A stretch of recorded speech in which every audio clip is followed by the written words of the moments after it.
dormais chez ma mère.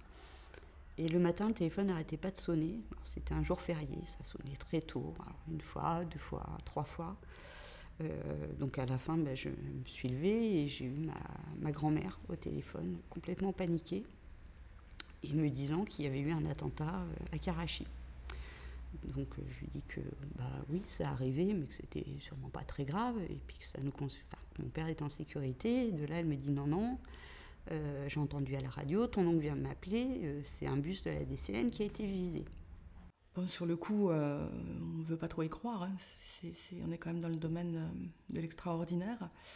Et puis, petit à petit, j'ai allumé la télé, des dépêches ont commencé à tomber, j'ai vu le bus de la DCN, l'information commençait à circuler. Karachi, les ouvriers de l'Arsenal, il fallait se rendre à l'évidence.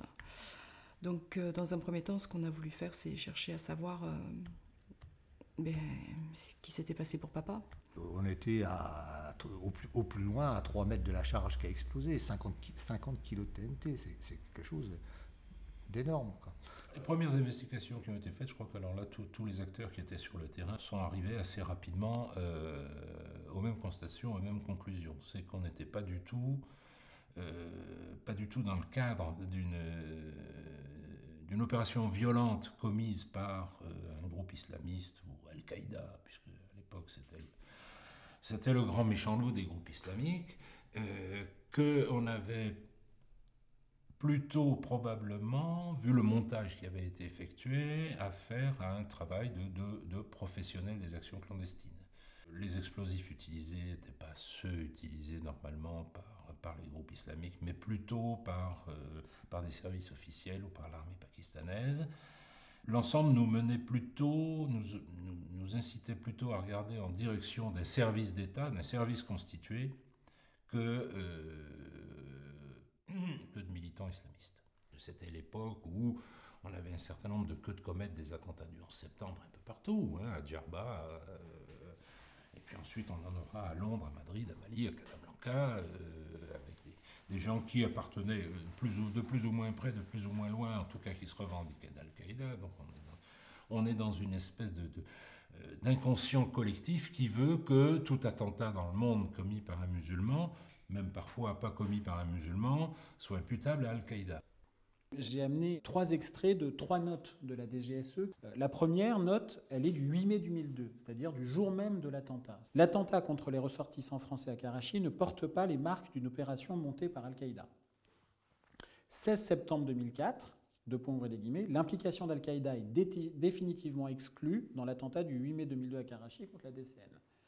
3 février 2009, donc il n'y a pas si longtemps que ça, si l'identité du commanditaire demeure inconnue, son appartenance à Al-Qaïda ne fait aucun doute.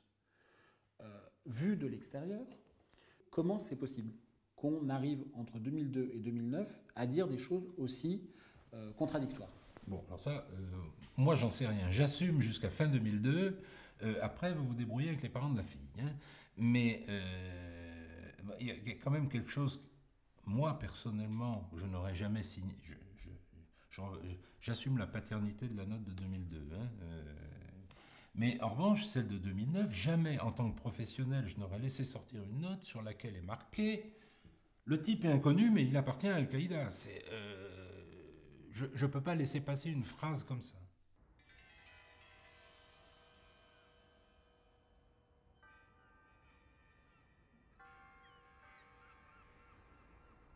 Les premiers doutes, c'est aussi dans la manière dont on a été traité. Avec les mois qui passent, on se dit mais pourquoi est-ce qu'on doit être cantonné dans un petit rôle? Pourquoi est-ce qu'on n'a pas le droit de s'exprimer? Pourquoi est-ce qu'on agace tout le monde quand on pose des questions? Pourquoi est-ce qu'on nous sert systématiquement, même quand on n'a rien demandé, la piste Al-Qaïda? C'est étrange ce comportement. Une petite tape sur l'épaule, ne vous inquiétez pas, vous vous en sortirez. Et puis... Voilà, quand les questions deviennent un peu trop précises, un peu trop gênantes, mais il ne faut pas vous poser des questions pareilles, vous allez devenir malade, vous n'allez jamais tenir.